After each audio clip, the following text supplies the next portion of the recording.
오후에 보실 말씀은 로마서 3장 21절부터 26절까지 말씀입니다. 로마서 3장 21절부터 26절까지 말씀입니다. 제가 있는 성경 신약성경 242페이지에 있습니다. 네, 다 찾으셨나요?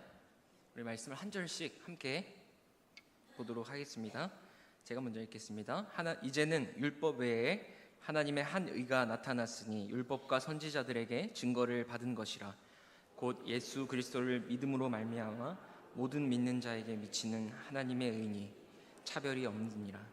모든 사람이 죄를 범하였음에 하나님의 영광에 이르지 못하더니 그리스도 예수 안에 있는 속량으로 말미암아 하나님의 은혜로 값없이 의롭다 하심을 얻은 자 되었느니라. 이 예수를 하나님이 그의 피로써 믿음으로 말미암는 화목제물로 세우셨으니 이는 하나님께서 길이 참으시는 중에 전에 지은 죄를 간과하심으로 자기의 의로우심을 나타내려 하심이니 곧 이때에 자기의 의로우심을 나타내사 자기도 의로우시며 또한 예수 믿는 자를 의롭다 하려 하심이라. 아멘. 영국에서요 실제로 있었던 일입니다. 한 남성이 은행을 털었습니다. 그러고는 도망을 가야 되는데 이 도망을 안 가고 그냥 은행 바닥에 가만히 앉아 있었어요. 경찰이 오기를 일부러 기다린 겁니다.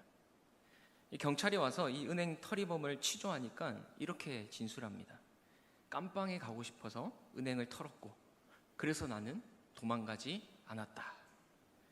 그러자 경찰이 도대체 왜 감옥에 가고 싶냐, 그 감옥에 가고 싶은 이유가 뭐냐 이렇게 물으니까 아내와 사이가 너무 안 좋아서 다시는 그 얼굴을 보고 싶지 않아서 이렇게 했다. 나를 감옥에 보내달라. 참 황당한 이유죠. 그래서 이제 법원으로 넘겨져서 판사가 최종적으로 이 사람한테 내린 형벌이요, 가택연금 20년. 가택연금 20년. 정말 명판결이지 않습니까? 여러분, 우리도 하나님의 법정 앞에 선 죄인들입니다. 우리가 이 나그네 인생길을 다 살고 하나님의 심판대 앞에 서는 그 순간 하나님께서는 우리를 향하여 어떤 판결을 내리실까요? 그런 의미에서 오늘 본문은 참으로 중요한 본문이 아닐 수가 없습니다. 20세기 최고의 강해 설교자로 손꼽히는 마틴 로이드 존스의 목사님의 로마서 강해를 보면요, 그의 로마서 강해 첫 번째 설교 본문을 로마서 1장 1절로 잡지 않고 오늘 우리가 읽었던 로마서 3장 21절에서 강해를 시작합니다. 왜 1장부터 시작하지 않고 오늘 본문인 3장 21절부터 시작을 했을까요? 이 로이드 존스는 지금 이것부터 전하고 싶어가지고 가슴에 불이 붙은 겁니다. 로마서의 서론이 어쩌고 저쩌고 이렇고 저렇고 뭐 그런 성경들은 지금 다 중요한 게 아니고 이 영광스러운 그리스도의 복음을 전하고 싶어서 안달이 난 거예요. 그래서 3장 21절을 첫 번째 설교로 딱 잡으면서 이제는 율법 외에 하나님의 한 의가 나타났다. 여러분, 시험을 쳤는데 한두 과목 빼고 다 만점이에요. 그래서 전교 1등을 했습니다. 집에 가자마자 부모님한테 뭐라고 얘기할 것 같습니까? 엄마, 나 국어 수학은 만점인데 영어는 하나 틀렸어. 뭐 국사는 2개 틀렸어. 뭐 이렇게 말 안 할 거 아니에요. 그죠? 뭐라고 얘기했어? 엄마, 나 전교 1등이야. 그렇지 않아요? 엄마, 나 전교 1등이야.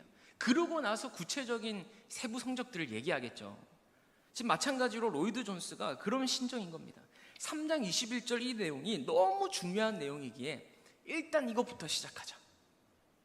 여러분, 우리도 그런 기대를 안고 3장 21절 말씀을 한번 같이 크게 읽어볼까요? 이제는 율법 외에 하나님의 한 의가 나타났으니 율법과 선지자들에게 증거를 받은 것이라. 우리 성경에는 이제는 이라고 시작하지만 이 원문이나 대부분의 영어 성경을 보면 이제는 앞에 그러나 라는 접속사가 있어요.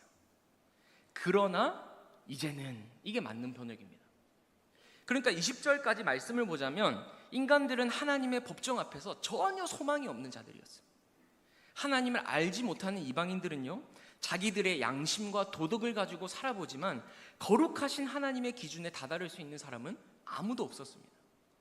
유대인들 역시 하나님의 뜻을 알고 계시를 전달받았지만 그 말씀이 요구하는 기준대로 살 능력은 그들 가운데 전혀 없었어요. 그러니까 율법을 소유한 자들이든지 그냥 이방인이든지 모두가 하나님의 그 기준, 그 거룩한 기준, 그 의의 기준에 충족될 수 없었습니다. 여러분, 이런 모든 인간들을 향하여 성경은 뭐라고 말하고 있습니까? 로마서 3장 9절 말씀입니다. 우리 함께 같이 읽겠습니다. 그러면 어떠하냐? 우리는 나으냐? 결코 아니라. 유대인이나 헬라인이나 다 죄 아래에 있다고 우리가 이미 선언하였느니라. 다 죄인이라는 거예요. 다 죄인이기 때문에 하나님의 진노와 심판의 대상일 뿐이지 네가 낫고 내가 낫고 뭐 내세울 게 없다는 겁니다. 우리는 거룩하신 하나님 앞에서 무능한 자들이다. 그 거룩하신 하나님의 요구 앞에 무능한 존재일 뿐이다. 여러분, 우리는요 아무리 애를 써도 하나님의 영광에 이를 수 없는 존재이기 때문에 하나님의 심판의 대상일 뿐이에요. 우리에게는 도저히 소망이 없고요, 심판받아 지옥으로 떨어져야 되는 것이 저와 여러분의 운명이에요. 그게 로마서 1장부터 쭉 지금 얘기하고 있는 얘기입니다. 그런데 21절을 보세요. 그러나 이제는 율법 외에 뭐가 나타납니까? 하나님의 한 의가 나타났다. 도저히 소망 없는 우리 인생에 새로운 희망, 새로운 날이 임한 거예요. 그게 뭡니까? 그 죄인들에게 하나님의 의가 주어지는 사건이 벌어진 겁니다. 그 의가 충족되지 못해서 늘 죄의 종로를 타면서 비참한 인생을 살아갔어요. 그래서 결국엔 영원한 형벌에 처할 수밖에 없는 인생이었는데, 그러나 이제는 그 의가 충족되어져서 저와 여러분이 살 수 있는 생명의 길이 활짝 열리게 된 것입니다. 여러분, 오늘 우리가 읽은 본문을 잘 보면요, 이 의라는 단어가 계속 나옵니다. 21절에 하나님의 의 나타났다 얘기하죠. 22절에도 하나님의 의, 24절에 의롭다 하심을 얻은 자 되었느니라. 25절에 자기의 의로우심을 나타내려 하심이니, 26절에 자기도 의로우시면 또한 예수 믿는 자를 의롭다 하려 하심이라. 그러니까 이 하나님의 의라는 것이 우리의 구원과 관련해서 사활이 걸려 있을 만큼 너무너무 중요한 개념이라는 거예요. 여러분, 오늘 이 오후 시간 하나님의 의라는 여러분 정확한 개념을 갖고 돌아가시기를 주님의 이름으로 축복합니다. 그러면 도대체 이 하나님의 의가 뭐냐? 이가 뭐냐? 22절 말씀을 함께 보겠습니다. 22절 말씀입니다. 곧 예수 그리스도를 믿음으로 말미암아 모든 믿는 자에게 미치는 하나님의 의니 차별이 없느니라. 여러분, 이 하나님의 의는요 모든 믿는 자에게 차별 없이 미친 하나님의 의인데, 어떻게 이 의를 얻을 수 있습니까? 예수 그리스도를 믿음으로 말미암아. 내 공로, 내 노력, 내 행위가 아니라 예수 그리스도를 믿음으로 말미암아 하나님의 의에 이룰 수 있다라는 겁니다. 여러분, 우리가 하나님의 의에 이룰 수 있는 유일한 방법이 뭐냐? 오직 믿음으로, 오직 믿음으로. 여러분, 그런데 이 믿음을요 많은 사람들이 오해를 하는 게 있어요. 이 뭐냐면 하나의 공로로 인식하는 경향들이 좀 있습니다. 여러분, 왜 구원받았어요? 믿었기 때문에. 그러면 저 사람은 왜 구원 못 받았어요? 안 믿었기 때문에. 거기서 어떤 사고가 형성되어지는가 하면요, 내가 예수를 믿었다라고 하는, 그러니까 나의 자유의지를 동원해서 내가 예수를 믿고 선택했다라고 하는, 한마디로 내가 믿은 이 믿음이 자기 안에서 하나의 공로가 되어지는 거예요. 그래서 딱 자리 잡고 있는 겁니다. 여러분, 굉장히 오해하시는 거예요. 그게 아닙니다. 사실 명확하게 말하자면 우리의 믿음이 우리를 구원하는 것이 아니에요. 여러분, 잘 들으셔야 됩니다. 믿음은 하나님의 의가 우리에게 전달되어지는 통로와 수단이지, 우리의 믿음 자체가 하나의 공로가 되어서 우리를 구원하는 것이 아닙니다. 내가 믿음이 있어서 하나님 앞에 의롭게 되는 것이 아니라 그리스도의 의, 하나님의 의가 믿음을 통하여 우리에게 전가되어지기 때문에 우리가 의롭다 선언을 받는 거예요. 이해되세요? 잘 안 되시는 것 같아서. 여러분, 우리가 하나님 앞에서 구원받는 것은 우리의 믿음 때문이 아니에요. 믿음 때문에 구원받는 게 아닙니다. 믿음으로 말미암아 그 믿음을 통해서 우리에게 전가되어진 예수 그리스도의 의 때문에 의롭다 선언받게 되어지는 거예요. 이해되시죠? 또 한 번 반복할까요? 여러분, 의롭다 칭함받음, 이게 뭡니까? 신학적 용어로 칭의잖아요. 칭 많이 들어보셨죠? 칭의라고 하는데 하나님과의 원수 관계에 있던 죄인이 의인이 되는 걸 말해요. 그래서 장차 임할 예수 그리스도의 그 재림의 때에, 그 심판대 앞에서 너는 죄인이 아니라 의인이다, 쾅쾅 하나님 선언하시는 겁니다. 그 의인이라는 판결을 받기 때문에 우리는 심판을 면하고 천국에 들어가는 거예요. 여러분, 심판은 반드시 있습니다. 그냥 없어지는 게 아니에요. 우리 주님 반드시 다시 오셔서 이 온 세상을 심판하실 겁니다. 여러분 다 믿으시죠? 근데 예수님을 믿는 우리는 그 심판의 날이 어떤 날입니까? 구원받는, 천국으로 들어가는 날이에요. 그런데 예수님 안 믿는 사람들은 그 죄값대로 다 심판을 받을 겁니다. 그러나 예수님을 믿는 우리는 그 심판대 앞에서 너는 죄인이 아니라 의인이나 쾅쾅 선언해 주시는 거예요. 여러분, 그러면 뭐 때문에 우리가 의인이라 칭함받을 수 있느냐, 인정받을 수 있느냐? 여러분, 법정에서도 판결을 받을 때 무슨 근거가 있어야 될 거 아니에요. 어떤 근거를 가지고 이 사람이 죄인이다, 유죄다, 무죄다 선고하는 거 아닙니까? 마찬가지, 우리가 의인이라는 판결을 받으려면 무슨 근거가 있어야 되는데 그 근거가 뭐냐는 거예요. 여러분, 우리가 무슨 근거로 의롭다함을 받을 수 있습니까? 우리의 내면적인 의, 행위? 아니죠. 오직 예수 그리스도의 의로 인해서, 오직 예수님의 의로 인해 우리가 의롭다함을 얻는 거예요. 우리가 의롭다함을 얻는 그 근거가 바로 예수님의 의인데, 그러면 또 하나 궁금증이 생깁니다. 아니, 그러면 목사님, 어떻게 예수님의 의가 나의 의가 되는 겁니까? 어떻게 예수님의 의인데 나의 의로 여겨지는 겁니까? 라는 궁금증이 생길 수 있어요. 그죠? 네. 자, 그래서 이때 나오는 개념이 뭐냐면 바로 의의 전가라는 개념입니다. 한번 앞에 화면 띄워주시겠어요? 우리 함께 읽어보겠습니다. 의의 전가란, 시작. 믿음으로 그리스도와 연합됨으로 말미암아 그리스도의 의가 나의 것이 되는 것입니다. 여러분, 그리스도와 연합이라는 말이 나오는데 이 그리스도와 연합은요, 그냥 뜬구름 잡는 게 아니라 실제적인 거예요. 연합이 뭡니까? 하나 된 거예요. 내가 주님 안에, 주님이 내 안에 거하는 겁니다. 아멘이세요? 이게 실제적인 거라고요. 그래서 믿음으로 그리스도와 연합되어져서 그 그리스도의 의가 내게 전가가 되고, 이 전가된 의가 근거가 되어 칭의가 이루어지는 거예요. 다시요, 우리가 믿음으로 그리스도와 연합되었기 때문에 그리스도의 의가 나에게 전가되어져서 그 전가된 의를 근거로 우리를 의롭다 여겨주세요. 여러분, 그렇다면 나에게 전가되어진 이 그리스도의 의, 이 그리스도의 의는 그리스도가 본래 가지신 신성적인 의일까요? 아니면 구속 사역으로 이루신 의일까요? 네, 너무 정답을 이미 말씀하셨는데 무슨 말이냐면, 여러분, 예수 그리스도는 본래 하나님이세요. 그죠? 삼위일체 중에서 성자 하나님이십니다. 하나님과 동등된 분이세요. 그래서 그리스도가 본래 가지신 신성적 의가 있습니다. 쉽게 말해서 하나님은 의로우시잖아요. 그죠? 의로우시기 때문에 그 본성의 의가 있다는 거예요. 그런데 우리에게 전가해 주신 이 의는 그 본성의 의가 아닙니다.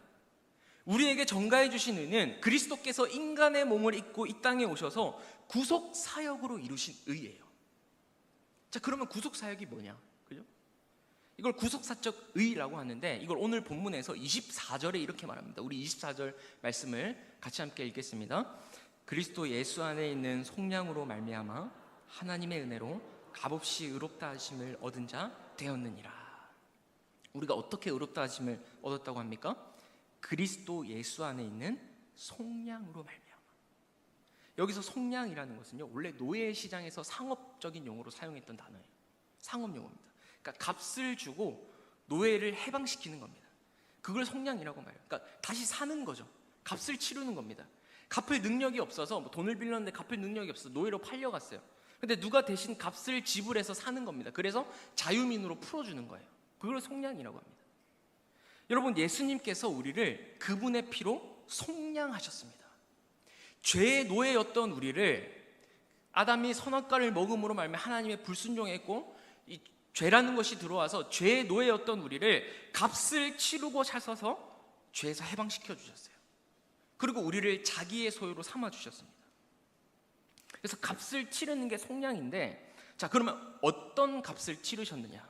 먼저 첫 번째는 죽음입니다. 죽음의 값을 치러주셨어요. 여러분, 우리 창세기 2장에 보시면 하나님의 아담에게 주신 법을 우리 함께 같이 한번 볼까요? 창세기 2장 16절 17절 말씀입니다. 우리 같이 읽어보실까요? 동산 각종 나무의 열매는 내가 임의로 먹되 선악을 알게 하는 나무의 열매는 먹지 말라. 내가 먹는 날에는 반드시 죽으리라 하시니라. 여러분, 이 창세기 2장의 말씀을 보통 행위 언약이라고 부릅니다. 한번 따라해 보실까요? 행위 언약. 이게 왜 행위 언약이라고 부르냐면, 아담이 순종하느냐 그렇지 않느냐로 이 언약이 성취되느냐 아니냐가 결정되기 때문이에요. 그러니까 하나님은 아담에게 선악과를 먹지 말라 말씀하셨고, 그에 대한 순종이 이 언약의 성취 조건인 것입니다. 여러분, 그러면 한번 만약을 가정해 보자고요. 아담이 순종을 했어요. 잘했어요. 그럼 어떻게 됐을까요? 하나님은 분명히 그래 아담아 너는 내 법을 잘 충족하였구나 하면서 의롭게 여기셨을 겁니다. 그런데 실제로는 어떻게 됐습니까? 불순종하잖아요. 그래서 그 결과 죽음이 발동된 거예요. 먹지 말라, 먹는 날에는 반드시 죽으리라. 그 법의 명시 조항을 어겼기 때문에 그 법에 대한 죽음이 발동된 겁니다. 그래서 온 세상에 죽음이 오게 되었어요. 여러분, 그렇게 아담은 첫 번째 언약의 대표로서 하나님이 제시한 법, 그 법을 충족시키는 일에 실패했습니다. 따라서 아담을 대신할 다른 언약의 대표가 필요하게 되었고요. 그게 바로 새로운 머리 예수 그리스도예요. 그 예수 그리스도로 대표로 하는 언약이 은혜의 언약인 겁니다. 여러분, 고린도전서 15장을 보면요, 예수님을 아담과 비교 대조하면서 예수님을 마지막 아담 혹은 둘째 아담이라고 표현해요. 둘째 사람 이렇게 표현합니다. 우리 고린도전서 15장 45절인데 제가 한번 읽겠습니다. 기록된 바 첫사람 아담은 생명이 되었다 함과 같이 마지막 아담은 살려주는 영이 되었나니. 여기서 마지막 아담이 누구냐면 예수 그리스도입니다. 그리고 또 고린도전서 15장 47절에 첫 사람은 땅에서 났으니 흙에 속한 자이고, 여기서 첫 사람은 누구죠? 아담은 땅에서 났으니 흙에 속한 자이거니와 둘째 사람은 하늘에서 나셨느니라. 예수님을 둘째 사람으로 표현해요. 이렇게 예수님을 마치 아담의 뒤를 이어서 올 자인 것처럼 둘째 사람, 마지막 아담이라고 표현한 것은요, 아담이 충족시키지 못한 하나님의 법을 성취하기 위해 이 땅에 오신 마지막 아담이라는 의미인 거예요. 여러분, 아담이 순종함으로 하나님의 의를 충족시키고 하나님의 의를 이루었어야 됐는데, 우리 아까 봤잖아요. 실패했잖아요. 불순종했잖아요. 못했습니다. 그래서 아담이 해야 하는 그 순종을 그대로 이어받아서 하나님의 의를 이루기 위해, 우리에게 그 의를 주시기 위해서 이 땅에 오신 마지막 아담이 예수 그리스도라는 거예요. 여러분, 그러니까 예수님이 새 언약의 머리로 오셔서 하실 일은 뭐냐? 결국 아담이 성취했어야 했던 일과 동일한 일입니다. 즉 순종을 통해서 하나님의 의를 충족시키는 거예요. 여러분, 그래서 예수님이 죽기까지 순종하셨잖아요. 너는 정령 죽으리라, 반드시 죽으리라. 원래는 내가 죽어야 되는데, 우리가 죽어야 되는데 예수님이 그 죄를 짊어지고 우리를 대신해서 죽으셨어요. 그래서 죄 용서함, 제사함을 받았잖아요. 그죠? 여러분, 자 그러면 아담의 불순종으로 인한 죽음은 해결됐습니다. 너는 반드시 죽으리라 했는데 누가 대신 우리를 위해서 죽으셨어요? 예수님. 해결됐죠? 그건 해결됐습니다. 근데 뭐는 여전히 남아있어요? 선악과를 먹지 말라. 그 순종의 요구는 여전히 남아있어요. 이해되세요? 이게 나중에 구약의 율법으로 이어지는 거거든요. 형식만 바뀌지 내용과 원리는 똑같습니다. 그 명령에 아담이 순종을 못했으니 여전히 순종해야 하는 의무가 남아있는 거예요. 그러니까 여러분, 예수님의 대속의 죽음은 아직 하나님의 의를 반만 충족시킨 겁니다. 쉽게 얘기하면, 우리가 이해하기 쉽게 얘기하면, 그러니까 그 명령에 순종해야 하는 반이 여전히 남아있어요. 여러분, 그래서 예수님이 이 땅에 오셔서 하신 구속사역, 우리를 위해서 죽으시는 것뿐만 아니라 뭘 하셨냐면 우리 대신 율법을 다 지키셨어요. 율법 아래에 사셔서 온전히 율법에 순종하셨습니다. 그래서 하나님의 의를 세우신 거예요. 율법을 만드신 그분이 율법 안에 들어오시고 율법 아래에 사셔서 우리가 도저히 하지 못하는 그 율법을 성취하시고 완성하셨습니다. 여러분, 그러니 예수님이 이 땅에 오셔서 이루신 구속사역은 십자가에서 죽으시는 것뿐만 아니라 율법에 순종하셔서 율법의 모든 요구를 충족시키신 거예요. 왜냐? 그래야 하나님의 의가 충족되니까. 그 의를 우리에게 주셔야지 그 의를 보시고 의인이라고 칭함받을 수 있기 때문에. 여러분, 생각해 보세요. 예수님이 우리를 위해 하신 일이 나 대신 십자가에서 죽는 일만 하셨다면 아직도 우리는 순종을 통해서 하나님의 의를 충족시켜야 할 일이 남아있는 거예요. 율법을 다 지키지도 못하는 우리에게 여전히 율법을 순종해야 하는 책무가 남아있다면 여러분, 어떻게 그게 복음이 될 수 있겠습니까? 아무리 발버둥 쳐도 그 율법에 순종하지 못하잖아요. 그건 복음이 아니죠. 여러분, 구약의 그 위대한 다윗 왕도 율법을 다 지켰습니까? 어긴 게 더 많을걸요?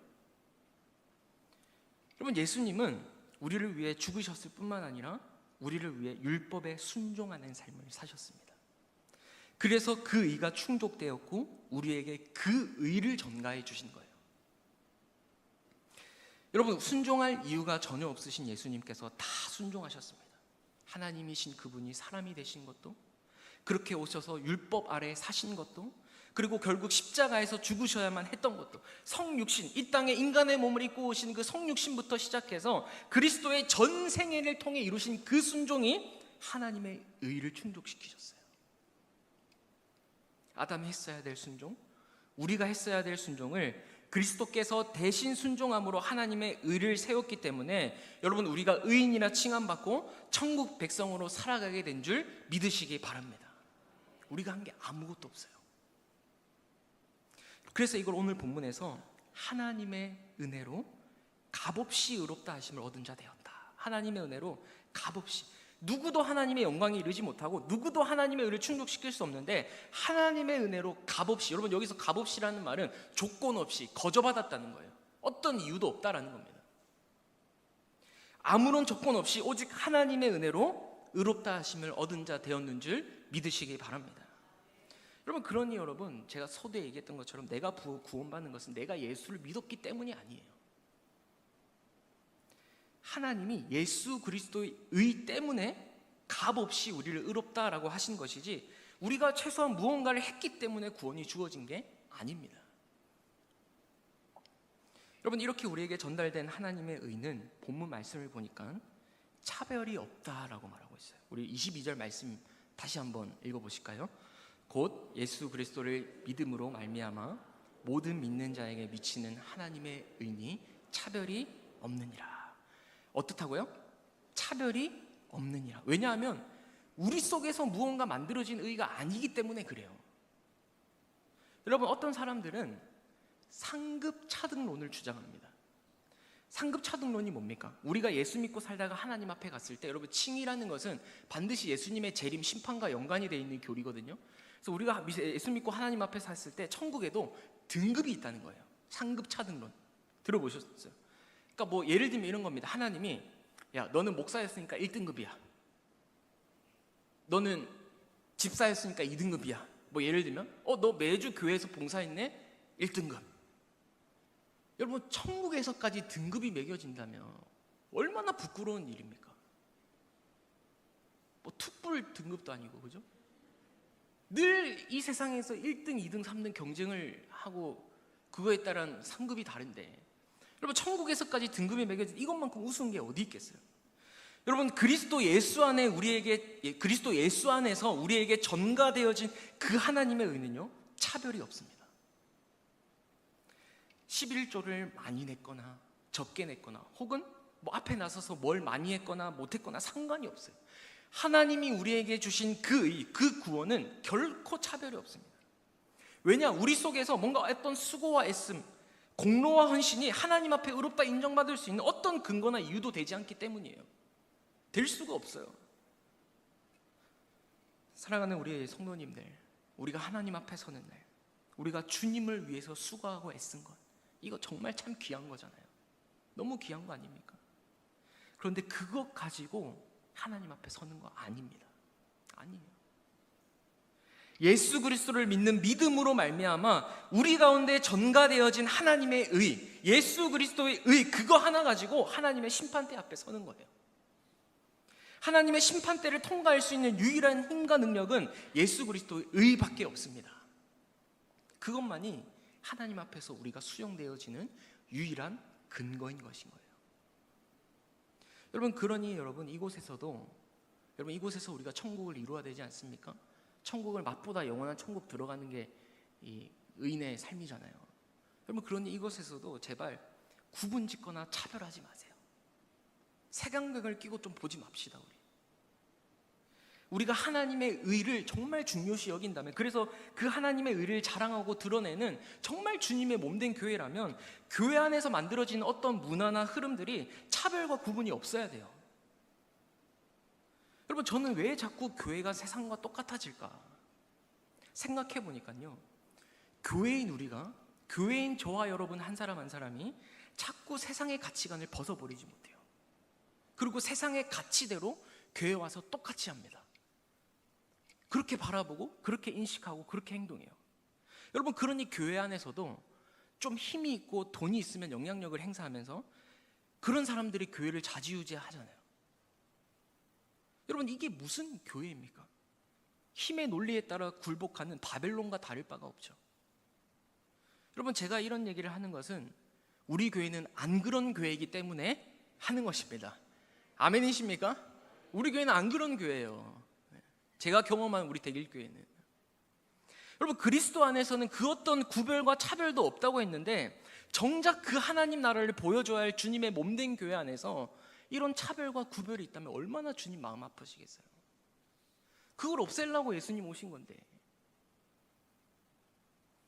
여러분, 주님의 몸된 교회 안에는 구별과 차별이 없습니다. 우리 모두가 동일한 의의 면류관을 하나님으로부터 받는 거예요. 여러분, 그러면 어떤 분이 이렇게 말해요. 아니, 우리 모두가 동일한 의의 면류관을 받는다고 하면, 즉 천국에서 상급에 대한 차등이 없다고 하면 저기 잘 몰라서 그런데 성도들 봉사 안 합니다. 여러분, 아니요, 저는 그렇게 생각하지 않아요. 그건 우리의 제된 본성을 가지고 이 은혜로운 교리를 이용해 먹는 것이지, 우리가 복음을 제대로 안다면요, 이 복음은 결코 우리를 방종하게 만들지 않아요. 복음의 생명력, 역동성이 있는 거거든요. 움직이는 거거든요. 결코 우리를 방종하게 하지 않아요. 이 영광스러운 복음이 우리 안에 진실로 믿어지고 그 복음이 우리의 심령을 진짜로 지배한다면 그 의의 면류관을 얻기 위해 더 주님을 수고하게 되는 겁니다. 아멘이십니까? 더 주님의 기쁨이 되기 위해 살아가는 거예요. 그래서 이 몸된 교회를 세워나가기 위해 나의 물질, 나의 시간, 여러분 지금껏 그렇게 지내오셨지 않습니까? 나의 에너지, 나의 시간 다 쏟아붓는 거예요. 다 하나님께 드리는 거예요.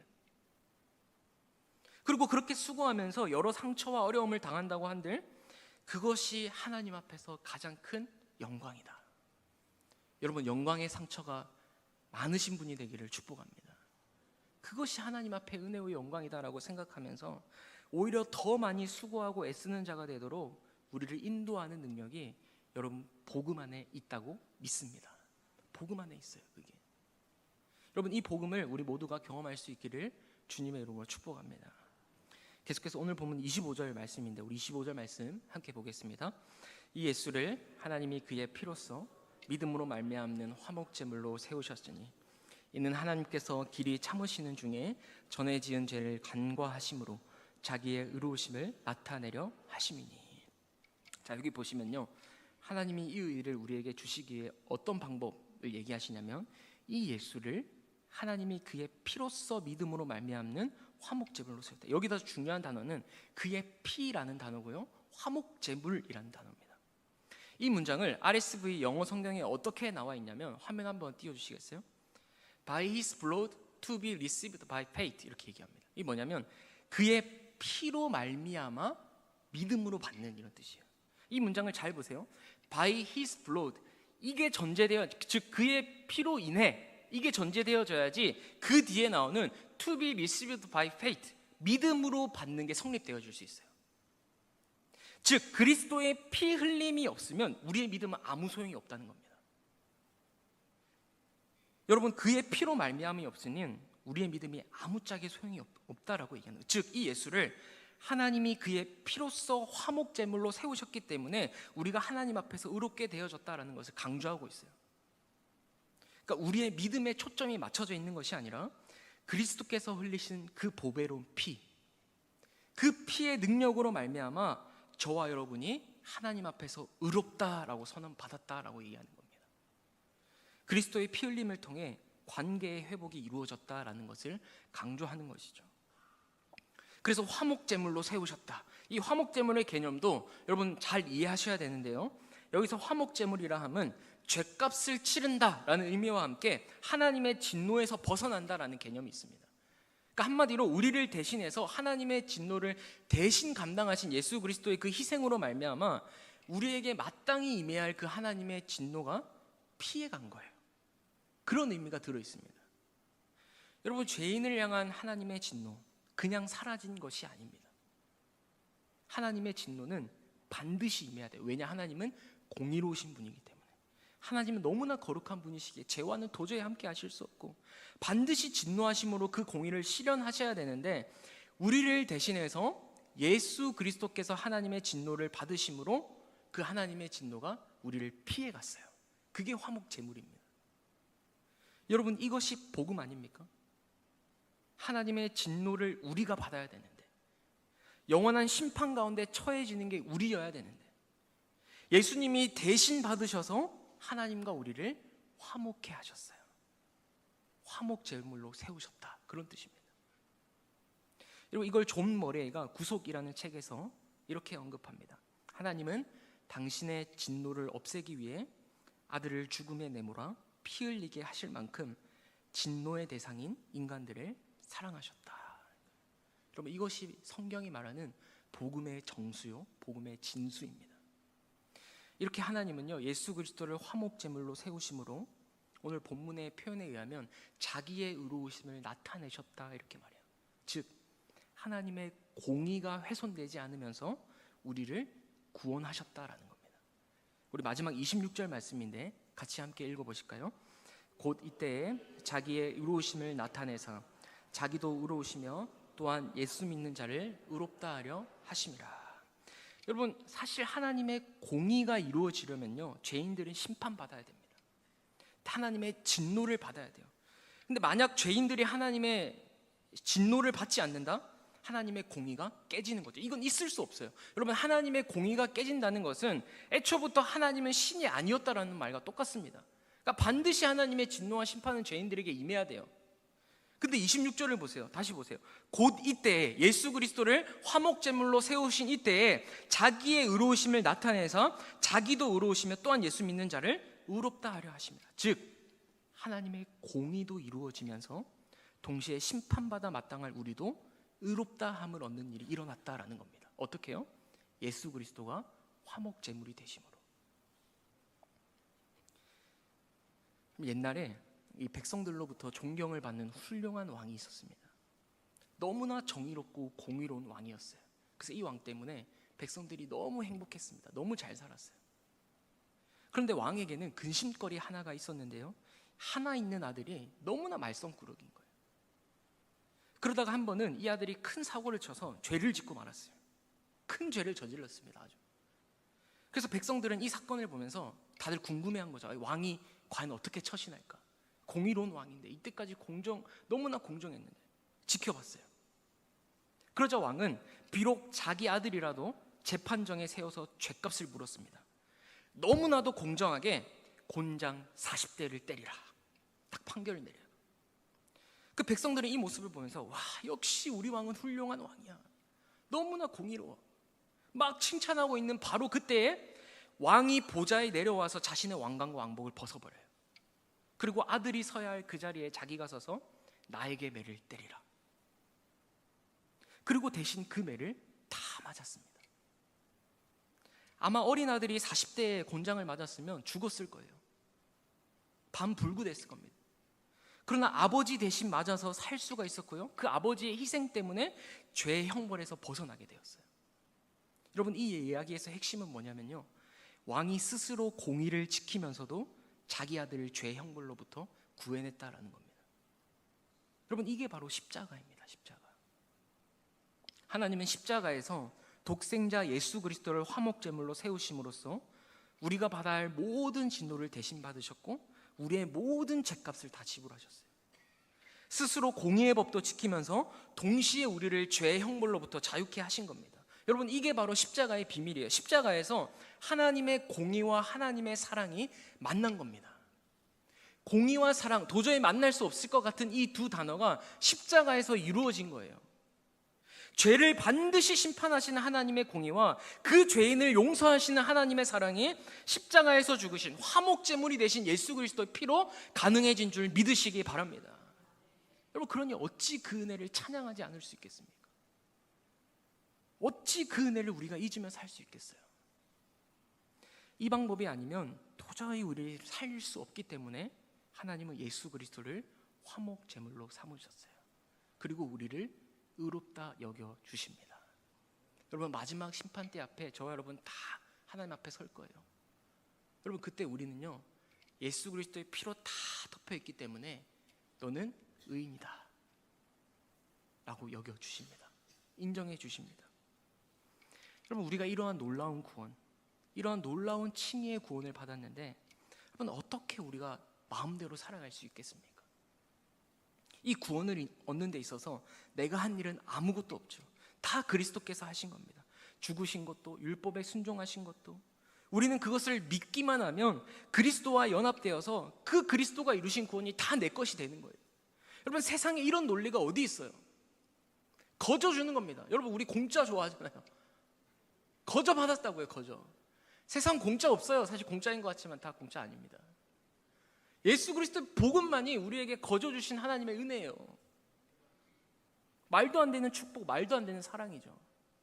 여러분 그런데 많은 사람들이 내가 구원받았다고, 내가 의인이 되었다고, 천국은 따놓은 당상이라고, 천국 열차가 나에게 주어졌다고 자기 마음대로 살아가요. 여러분 칭의 되었다는 확신이, 내가 의인 되었다라는 확신이 나를 더 거룩한 삶으로 내어 던져야 할 줄 믿습니다. 그냥 거룩과는 무관하게 내 마음대로 살아간다면 죄송하지만 여러분 그 칭의는 애초부터 거룩한 구원이 아니었다라고 말할 수밖에 없어요. 왠지 아세요? 칭의된 자는, 칭의는 그 칭의된 자와 구별될 수가 없어요. 떨어질 수가 없습니다. 결코 분리되지 않아요. 칭의된 자에게는 반드시 칭의된 자의 삶이 따르게 있습니다. 이걸 구원 서정으로 얘기하자면 칭의는 되었는데 성화가 없는 구원은 있을 수가 없어요. 반드시 예수 그리스도를 닮아가는 흔적, 그 거룩을 추구하고자 하는 열망, 넘어지고 부족하고 쓰러지지만 다시금 일어나서 이 구원이 얼마나 영광스러운, 있는 모습 그대로 주님 앞에 나아가서 그 복음의 능력으로 살아가는 것이 저와 여러분인 줄 믿습니다. 부디 바라옵기는 우리가 받은 구원이 얼마나 풍성한 것인지 늘 묵상하면서 그 구원의 은혜를 만끽하고 누리며 살아가는 우리 대결교회 성도님들 되시기를 주님의 이름으로 축복합니다. 기도하겠습니다. 하나님 감사합니다. 우리에게 예수 그리스도를 화목 제물로 삼아 주셔서 그 예수 그리스도의 의, 구속 사역으로 이루신 의를 보시고 우리를 의롭다 여겨주심에 참으로 감사합니다.